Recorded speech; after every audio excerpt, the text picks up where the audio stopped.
What's up, friends?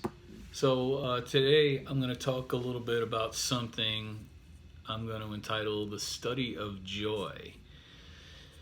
Now, you can kind of look at the period we're in right now. It can seem like we're in a period of potential fatigue and exhaustion. You know, um, we're at the dawn of a new age in technological advancement, and I think most of us are using stuff for good. Using our phones to keep in touch with each other. Text really quickly and get things done, and we're moving at a faster pace than even 20 years ago, or when I was a kid. So I think that's a great thing.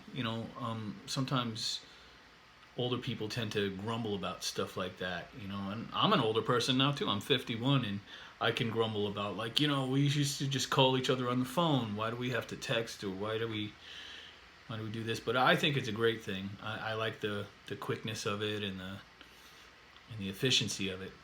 And but the only way progress can really happen is communication, and is if we use these tools in an effective manner. If somebody texts you, text them back. Try to text them back as quickly as possible, especially if it's pertinent information. An appointment. Don't make people wait on you. Um, Another thing I like to try to do is for the study of joy, is to minimize negative vibrations. Like, if you hate a politician, turn off the computer, turn off the news, vote them out in the next election. That's what you can do about it. Only you can change you. Okay. um, Living with grace. I've often told this story to some friends. I used to drive to Sayville a couple times a week to perform at this particular restaurant, and on the way there was a period of a way there. On the way there, I'd see them maybe once every week or once every couple of weeks. There were these two older ladies walking, and one of them seemed to have a little bit of a disability, and the other one seemed to, like, she was her friend or sister or whatever, and she seemed like she was just always helping this other one along. And they weren't really too focused on much other than the next couple of feet. It seemed like they were, one of them was at least struggling, but that for some reason I always got in such a good mood when I would see them, because it just symbolized friendship to me, and devotion to another person, and it just seemed to me like they were living in a state of grace. So, and I try to, at that point, make that a priority, regardless of whatever my scenario is. Even if you're having a really rough time, in your life or your job, just try to live with grace. Only you can change that. That's a decision you can make. Sorry, I'm reading off some notes here because I had a lot of these thoughts the other day, and I tried to do this. I tried to do this the other day, and it was just a mess. So I didn't even bother posting it. Another tip: I've always done this in my life, but I always find other individuals, either in person or maybe a public figure, that might be sort of an inspiration to you, and study them. You know.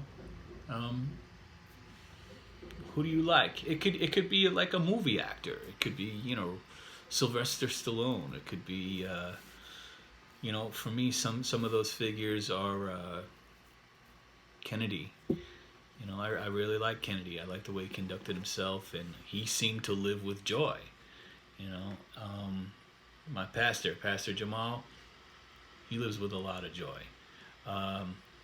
My wife, I mean, she's just the epitome of that.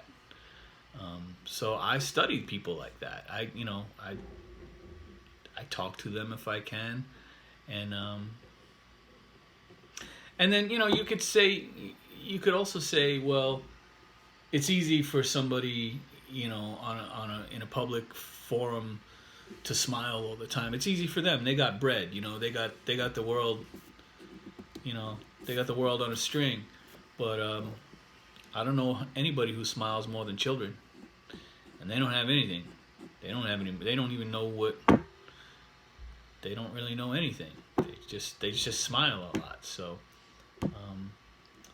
another thing is I try to tell myself lately is to accept mundane tasks and do them with joy. Which reminds me, I have to put the garbage out, otherwise my wife will punch my face in. But I have to. I'm really bad at mundane tasks. I hate doing mundane tasks. I hate doing the taxes or filling out the bills or putting out the I just can't stand any of that stuff. To me it takes away from sitting and working on music. Which I literally if you know me, you know that that's what I do all the time.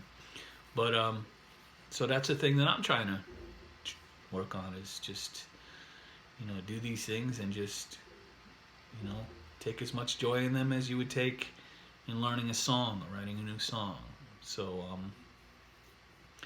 anyway, I hope some of these ideas will help you in your journey. When I did the last one, a lot of my friends chimed in, and I hope if you get anything out of this or you agree with this, you will chime in with some ideas, because I put this stuff up and so I can learn too.